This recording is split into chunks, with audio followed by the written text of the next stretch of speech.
Hello friends, and welcome back to my channel. So today obviously we are talking about a pretty heavy topic, but I feel like I have to talk about this. I feel like I have an obligation to talk about this because I feel like it's not talked about enough. And I know that when I was actually going through a miscarriage, I didn't feel like there were stories out there for me to kind of resonate with. So just a trigger warning, this is going to be talking about miscarriage. Very hard topic, obviously. If you are watching this video, I would assume that you're probably going through a really hard time, and I'm very sorry. I do relate very much. At this point in time, I am about 7 months after experiencing a miscarriage, and I just now feel like I can actually make this video without spending the whole time breaking down or crying or making it about something that it's not. So the purpose of this video is to talk about my personal experience with the D&C procedure, because I would like to share that information. I think that it might be helpful to someone to have an understanding of what you might experience when you have a D&C. So I will do my best to kind of explain that. But just know, if you're here and you're watching this video, there are so many other women who are going through what you're going through and who have gone through what you are going through, and we are thinking about you and we are with you. And it's an unimaginable pain, and I feel that very deeply. So I just wanted to say that.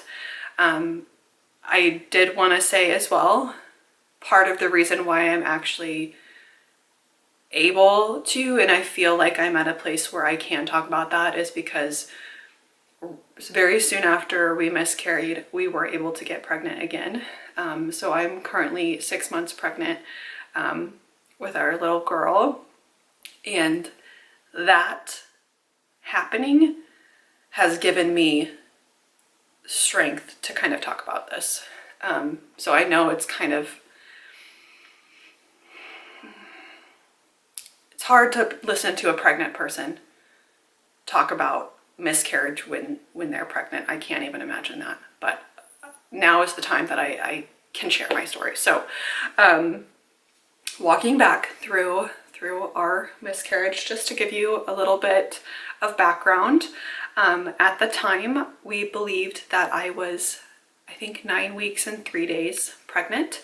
I had done my lab work appointment to test my HCG, which did confirm pregnancy. I had my nursing appointment to go over with the nurse all of the rules and all of the policies and everything that was going to be in place and what to expect for the pregnancy. And then I had my first ultrasound appointment, again, when I was, I think, 9 weeks and 3 days. And just to kind of skim over how the appointment went, at that point in the pregnancy, they had a butterfly ultrasound that they just did on my belly because they thought they would be able to confirm that way.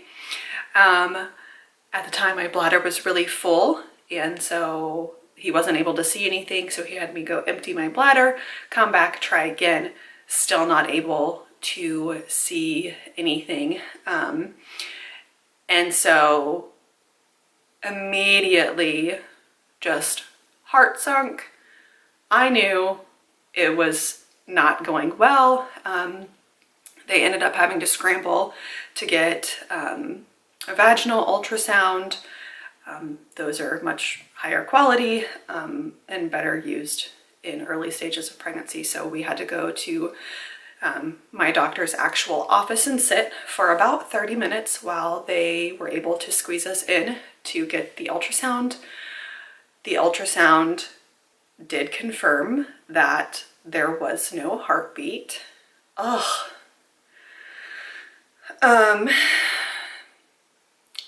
I can't recall a worse feeling than that in my life. So anyway, no heartbeat, and the fetus was measuring about 6 weeks. And as I stated previously, we thought I was about 9 weeks and 3 days along. My cycles were very consistent, so felt like that was pretty accurate. Obviously, after that, we had our time to grieve. The provider was really great at talking through options. This video is about a D&C, so I want to talk a little bit more about, leading up to that decision. So a D&C, having a D&C is a very personal decision. You don't have to do one. You don't have to not do one unless it's like medically necessary. My doctor gave me the option, and I wanted to do the D&C. We did end up going back to the doctor the next week just to confirm again with another ultrasound that the baby, wasn't just earlier on than expected. There was absolutely no change. With the baby had already passed away several weeks before. My body just wasn't moving that forward yet. So it was up to me to do the D&C. I chose to do the D&C. The reason I chose the D&C was because I felt like I could not handle watching my body eliminate that pregnancy. That's not something that I wanted to put myself through. Knowing how delayed my body was already reacting to the baby no longer growing, that process can be very drawn out, and I just felt like it was best for my mental health. And again, this is a very personal decision. There are so many reasons why you would opt to do a D&C versus not do a D&C. For me, the main reason that I wanted to opt to do the D&C was because I did not believe that I could see the results of that loss physically and be able to move forward. So I did opt to do the D&C. You don't have to agree with my choice. It was my choice. I made it. I am glad that I made that choice. I still believe that it was the right choice. Anyway, so as far as the D&C, when we had that second vaginal ultrasound to confirm that the baby was no longer growing, there was no heartbeat, nothing, and because that was important to obviously confirm that it was a loss, would not want to schedule a D&C without being sure. So obviously made sure that it was a loss. That was a Monday. They scheduled me the next day for the D&C, which I very much appreciated. I work at a hospital. I know how much behind the scenes has to happen to be able to get a patient in last minute. So they were able to schedule me the next day for the same day surgery procedure. It's an outpatient procedure. You do go under general anesthesia. So I feel like these were some things that I didn't know before. It is an outpatient procedure. You do go under general anesthesia. All of the rules as far as like leading up to a procedure exist, right? So no eating, no drinking, I think 12 hours before the procedure, except water, I believe. Like I said, it's been a minute. And then it's an outpatient procedure, but you still, you check in, or my experience, we went to check in, we waited, we were assessed. They do all of the pre-op surgery things. I had an IV drip with fluids, gown, removing all piercings, that kind of thing.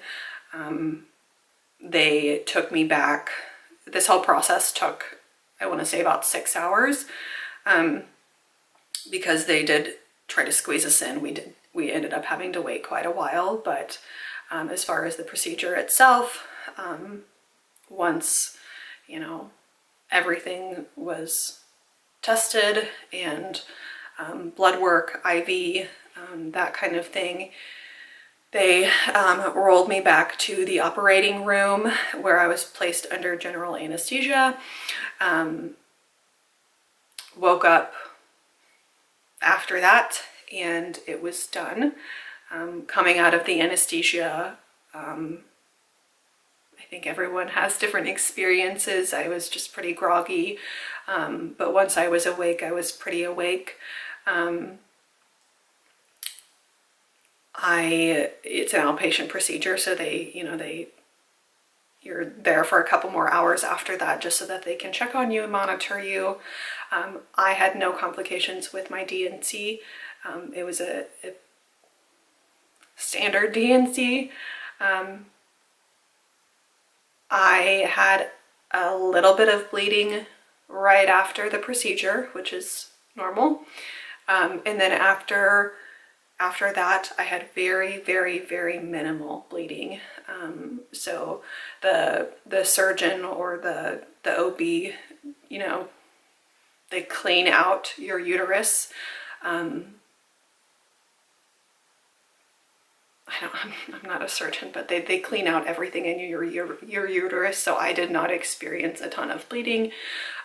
Like I said, I had some bleeding immediately after the procedure, and then the following few days was very, very light. I was not in pain or any noticeable amount of pain. And so I think I took that day off of work and the next day off of work, and physically that was fine. Mentally, probably should have taken more time to grieve, but physically I was not in pain. Everybody responds differently to any procedure, so this is just my experience, but for me it felt good knowing that we've gone in, I lost my baby, the pregnancy has been removed, we can now grieve and move forward. And maybe that's extremely selfish, I don't know, but it was what we needed to do for us. So as far as after the procedure, like I said, minimal bleeding, minimal pain for me. I would imagine that would vary depending on how far along in the pregnancy you were or you are. Like I said, I was 9 weeks. The fetus only grew to 6, so pretty small. That would probably be different if it was further along. And if you're in that situation, I cannot even imagine, because I know how hard it is to go through even at the early stage. What else was I gonna say? As far as my cycle, I did have a regular cycle, I would say about 4 weeks later. Luckily for me, that was the only cycle I had between that pregnancy and this pregnancy. Talking about pregnancy after loss is a whole other topic that I think is really important to discuss. So, but I'm going to try to stay on track here for D&C. There's not a lot else to say except please just do what's best for you. It doesn't matter what anyone else thinks is the best thing to do. It only matters what is right for you. For me, the right decision was a D&C.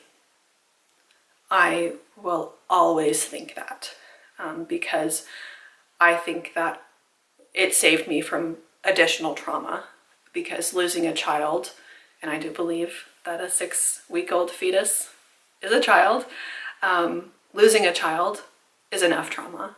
And so at that stage, that was the best decision for us. So I would just say, take comfort in knowing that this is only your opinion on this matters. And I'm very sorry for anyone who is watching this video who is actively going through it. eventually it will get better, but it's hard. It's so hard. And I just want to say, I'm thinking of you.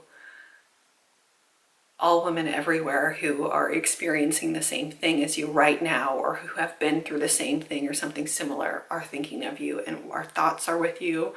Our love is with you, and I don't know what else to say except that my heart goes out to you. And for me, that was one of the hardest experiences that I've ever gone through.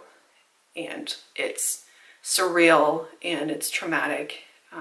But everything that you feel is valid, and doing what's right for you is the most important thing. So I'm going to end this video here.